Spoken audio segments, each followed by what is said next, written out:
Morning multipliers. Judah, it's a beautiful morning. It's time to get to business, time to get to work. And you know, guys, the frustration I have always is that everything we say now is so micro-analyzed, Judah. True that. I believe there's a term for it. It's on the tip of my tongue. Political correctness. Political correctness. Now, this thing that's taken over society, TV, everything has changed. I don't know about you, Judah, but TV, movies, all this has changed so drastically from the time we were kids. The way we perceive everything now is all within the scope, the span of political correctness. Mm-hmm. And so, but what does God say about political correctness? God was not politically correct. That's true. You can look at the Old Testament and see that's definitely not what was there. You know what? I think we've seen a harsh line drawn between the church and what people are willing to accept and what they're willing to do nowadays. And I think there's this issue there. I find it really, really interesting. Political correctness, actually, really didn't become a thing until like the 1990s. Do you know that? I could believe that. It was like first used in a court case in like 1796, actually. But it was then used not again in like really culture until several books in like the 1970s to the 1980s and like academia more than anything. And then in the 1990s, the New York Times ran a story on that topic, and that's really when it took mass appeal and wide effect. So it's not even really, it's an old term, but it's taken a new idea, a new identity. Now, obviously, political correctness, if you think about it, it's like right away, you see like, okay, you think of like comments on like race and like maybe mental level for people with like a lot of stuff there, possibly even sexual orientation, a lot of stuff. And now it's taken this giant field, religion, and it's taken this whole entire span of consuming everything. So now we were to walk up and talk to somebody about Christ, try to tell them there's a politically correct line that people think we should obey. Right. And I think one of the most interesting people in that sense, Judah, is the guy named Penn. You heard of Penn? He's a really tall magician, and he has another guy, Teller, a little short and tall guy. You know what I'm talking about? No.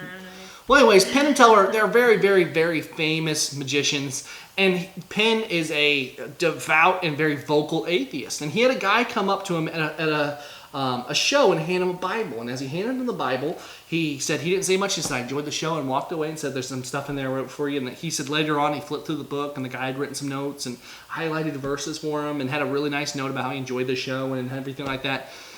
Well, Penn reads this. And he talks about how he was, in the video, how he was, yelled at by people and told how he's going to hell and stuff. And he talks about this guy did something differently. He said, but I was reading this book, and he said, as I was reading this, I thought to myself, wow, if I believed this to be true, and I thought, if this is what I think is coming, there'd be a point where I would have, it's like you see a train coming down and someone's standing in front of the train, and you start yelling at them, hey, there's a train coming. Hey, there's a train coming. At a point, he said, there's a point where you leap in and you throw them down and you stop them because this is a train coming.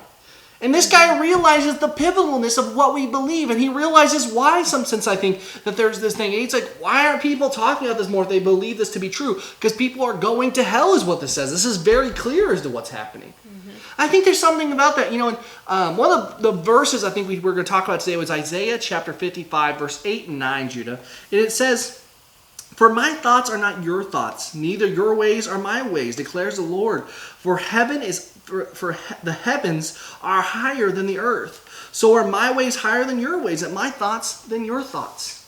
I think it's important because here's the thing, guys. It's talking about the fact that God's thoughts are not our thoughts. His ways are not our ways. So when the world tells us we need to act a certain way, I'm not saying we really shouldn't. We shouldn't worry about it in that sense as much as we do, because Jesus made people mad. He did. He absolutely 100% unequivocally made people mad. But in the process, he changed lives. Right. He challenged the status quo. Right, and you can't expect to not step on toes and say what you need to say. You know what I mean? God calls us to say things that other people won't say. You know what I mean? And I don't mean to say either. I think you're 100% right, Judah. And I don't think we should either be I'm not saying all of political correctness is bad. I think it's done a lot of good to take some things that were bad that really shouldn't be said. For instance, retarded. I have a brother. My oldest brother is mentally handicapped, and so when I was younger, that word kind of bothered me because I'm like, you guys, that's not what this guy's being, and stuff like that. I remember it bothered me. So it's nice to see as people get more conscious of what's going on around them. I totally agree with that. Right. Mm-hmm. But I think in the same sense, the level it's grown to and the effect it's having on the church is completely wrong. Because, guys, quite frankly, the Bible says stuff like homosexuality is wrong. There's no way around it. Does it mean that they're any worse than me? No, it does not. Now, does it mean it's a sin? It's a sin, just like I think people shouldn't lie, steal, cheat. I still think that if you steal from a store, you should be in trouble. I still think if you go and you kill somebody, you should go to jail. I still think that if you tell a lie, you should be punished. I think all these things they come with this. And the fact of the matter is, homosexuality is a sin. It's just like everything else. And as Christians, we're so afraid to say those things. And you know what? It's the way it is. It's wrong. And I still love those people. And I had aunt and uncle on both sides of my family who both were of different orientations and stuff. I have lots that are too. So. Yep, and we love them. It doesn't mean we look at them the same way as we do everyone else. And that's not to look down upon them. Because guess what, guys? No one's a bigger sinner than me. I've sinned. I've fallen short. The Bible says, "For all have fallen short of the glory of God." So to sit here and say that we're trying to condemn one group, no, we're not condemning. I'm condemning myself. Right. Mm-hmm. Right, and we condemn other things too. It's not just that. It's abortion. It's getting drunk. It's not just that. People think we're just talking about that, but it's not just that. You know what I mean? It's an overarching view. And it is a higher thing right now because it's so it's everywhere. So we talk about it more. It seems like, but we can't be afraid of that. And we also can't be afraid of what's to come. Jesus, when he walked in the temple and he started flipping tables because of what had become, he wasn't afraid of what was going to come. People were going to get mad at him when he said the things he said. When he claimed to be God, people got mad. He understood that was going to happen. We can't be afraid of the consequences because we understand what also comes as a result from it. Mm-hmm. And if we stand by, and Paul talks about actually that the blood of those people are on our hands, and by us trying to sugarcoat and pat everything around and make it like, I know the Bible says that. No, that's not true. You have to.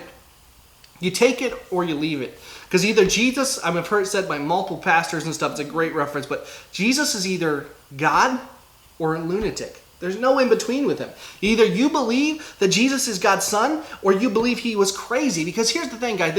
Jesus didn't come and say, hey, I'm a really nice guy and some people like to say I'm the son of God. I don't say that. They say that. No, he made the statement, if you've seen me, you've seen the Father. He pronounced himself as God of the universe. And all these people say Jesus was a good teacher, but he's gotten spun out of whack. Don't know what Jesus was about because he said those words. And the things in which they say and they get mad about came straight from him. Well, and the Bible talks about that if we change any of the words in this book, like if we read them in a way that, it's not written, then we're going to be held accountable for that. And all the people that are saying, oh, the Bible doesn't say that. It says it very clearly. Absolutely. Makes it abundantly clear. And we're not don't get us wrong in this either. We're not sitting here trying to beat up people or to go after a specific thing.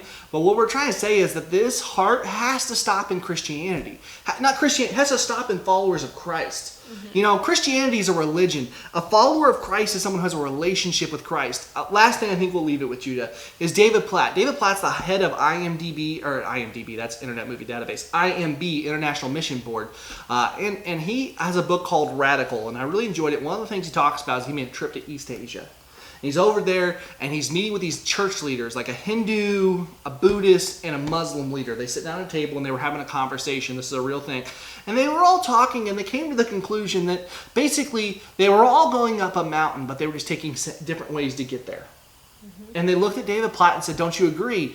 And he said, no. I said, Christianity is not that. See, the religion is man making his way up to God. He said, but Christianity is God coming down the mountain and picking us up. And that's it. That's really the difference, is a relationship. And we can't allow the world to dictate what we do because we see God's ways are not our ways. His thoughts are not our thoughts. And if we try to make it the world's thoughts, our thoughts, we try to accept it and meld it, it won't work. And people always, I see this a lot too, people always say like, oh, well, things change, you have to adapt with like the ways of, the time. And it's like, no, this doesn't change, Yep. so we shouldn't change in our beliefs. I mean, I think 100%, and this really is the last thing we'll say because we're about to run out of time, but the people try to say these things. They try to say, you know, let's do this, let's try new innovations. And you know what?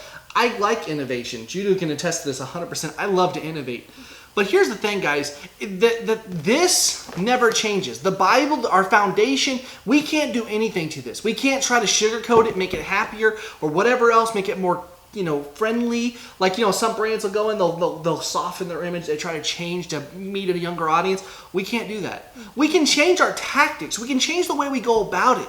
We can change those things, but the core, the truths, the foundations, the beliefs, those aren't ours to change.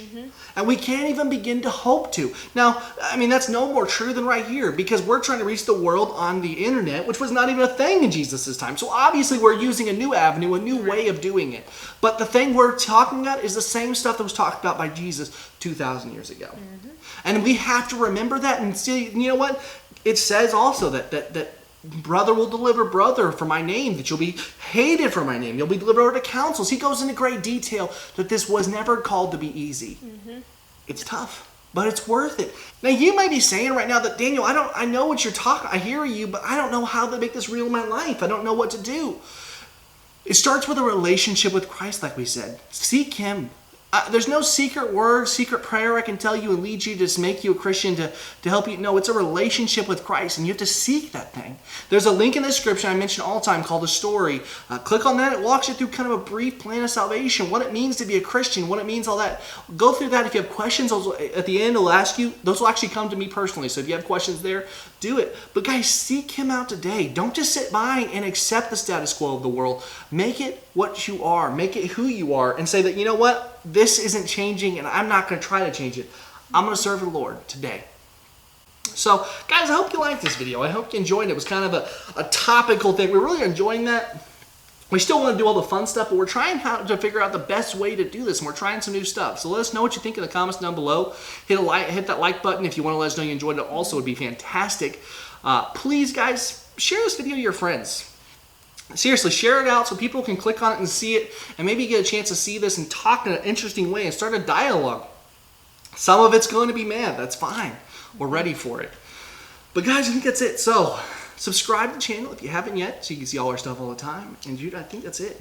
Yep. So I guess, as always, I'm Dan. And I'm Judah. God bless. And we'll see you next time. Bye.